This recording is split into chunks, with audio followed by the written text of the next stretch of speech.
မိခင်ပေါ်မှာတည်တဲ့စိတ်ဓာတ်ကြောင့်နုပညာလုပ်တဲ့မရမနာလုပ်နေရတဲ့အောင်စမှုစောပွဲကမင်းမြတ်နိုးခင်စမင်းသမီးဆိုပေမဲ့တပြေးပြေးနဲ့နုပညာလုပ်တွေကြော်ညာတွေဇက်တိုက်ရိုက်ကူလာရတာကတော့မင်းသမီးမင်းမြတ်နိုးခင်ပါစမင်းသမီးမင်းမြတ်နိုးခင်ကအလုံးသိတဲ့အတိုင်းပဲအောင်စမှုစောပွဲကခေါင်းဆောင်မင်းသမီးပဲဖြစ်ပါတယ်အခုစသမီးရသည်ကုံဆုံးလုံးဆက်လောကသားတွေနားတဲ့အချိန်မှာမင်းမြတ်နိုးခင်ကကြော်ညာတွေဇက်တိုက်ရိုက်ကူနေရတာလည်းဖြစ်ပါတယ်ဒါကလည်းမိသားစုပေါ်မှာတည်တဲ့မင်းမြတ်နိုးခင်ကိုအကျိုးပေးတာကိုဆိုရမှာပဲဖြစ်ပါတယ်အောင်စမှုပွဲကခေါင်းဆောင်မင်းသမီးလေးမင်းမြတ်နိုးခင်ကနာမည်ကြီးစက်မင်းသားပလဲစင်ရဲ့သမီးဖြစ်ပြီးတော့ဖန်ခွဲစင်ရဲ့တူမဖြစ်ပါတယ်ဒါပေမဲ့ဖခင်ပလဲစင်ကဆုံးမသွားလို့စက်မင်းသမီးမင်းမြတ်နိုးခင်ကအမေတခုသမီးတခုဘဝနဲ့စူးစမ်းရုံးကနေခဲ့ရတာလည်းဖြစ်ပါတယ်အခုစက်မင်းသမီးဘဝနဲ့မင်းမြတ်နိုးခင်ကမိခင်ကြီးကိုလှုပ်ကြွေးနေရတာလည်းဖြစ်ပါတယ်အခုဆိုရင်တော့မင်းမြတ်နိုးခင်ရဲ့အမေကစစ်ကြိုယောဂကြောင့်ခြေတစ်ဖက်ဖြစ်ရတာပါမင်းမြတ်နိုးခင်ကတော့မိခင်ကြီးကိုစိတ်ကူးသားပေးနေရလို့ကိုပိုင်အိမ်လေးတစ်လုံးရဖို့စူးစမ်းနေရတာလည်းဖြစ်ပါတယ်ဒီလိုမျိုးမိခင်ပေါ်မှာကျေးဇူးတည်တဲ့အပြုမှုလေးတွေကြောင့်မင်းမြတ်နိုးခင်ကိုအားလုံးကတနာကြသလို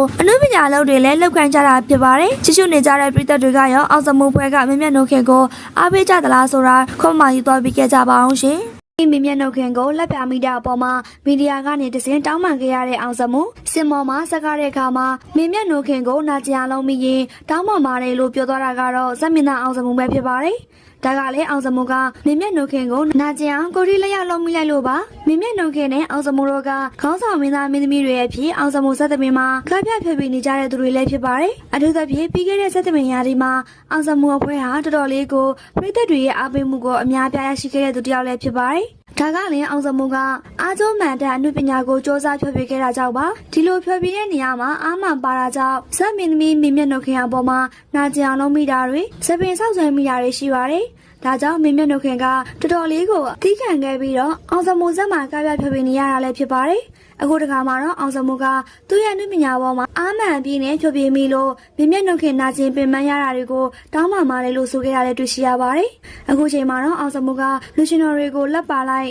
မင်းသမီးတွေကိုလက်ပါနေတဲ့အပေါ်မှာဝေဖန်ကြတာလည်းဖြစ်ပါတယ်ချီးကျူးနေကြတဲ့ပြည်သက်တွေကရောအောင်စမှုပေါ်မှာဘယ်လိုမြင်လဲဆိုတာခေါင်းမရေးသွားပြီးခဲ့ကြပါအောင်ရှင်။ညဖြောပြမီ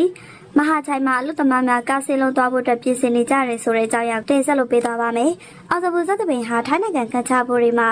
ဧပြီလ23ရက်နေ့မှ15ရက်နေ့ထိ3ညကပြဖြောပြသွားမှာဖြစ်ပြီးအဲ့ဒီပွဲကိုတော့မဟာချိုင်မှာရှိတဲ့လူသမားတွေအနေနဲ့ကားစင်းလုံးပြက်ငားပြီးသွားကြည့်ဖို့အတွက်စီစဉ်နေတယ်လို့မဟာချိုင်ကကိုနေထက်ကပြောဆိုခဲ့ပါတယ်။ကျွန်တော်တို့ကအောင်စမှုပွဲကို expert ကားစင်းလုံးငားပြီးတော့သွားကြည့်မှာပါ။လောလောဆယ်မှာတော့စည်ရေးပေးထားတဲ့သူကတော့ကိုစီလောက်ရှိနေပြီလို့ဦးဆောင်သူတို့ကပြောဆိုလာခဲ့ပါတယ်။အောင်စမှုဟာလွန်ခဲ့တဲ့2025ခုနှစ်ကလည်းအဆိုတော်လွမ်းပိုင်တာဆိုရိုနဲ့အတူအမွာညီကိုတွေနဲ့အတူနှစ်ညတိုင်တိုင်ကပြခဲ့မှုကြောင့်လည်းသိရပါတယ်။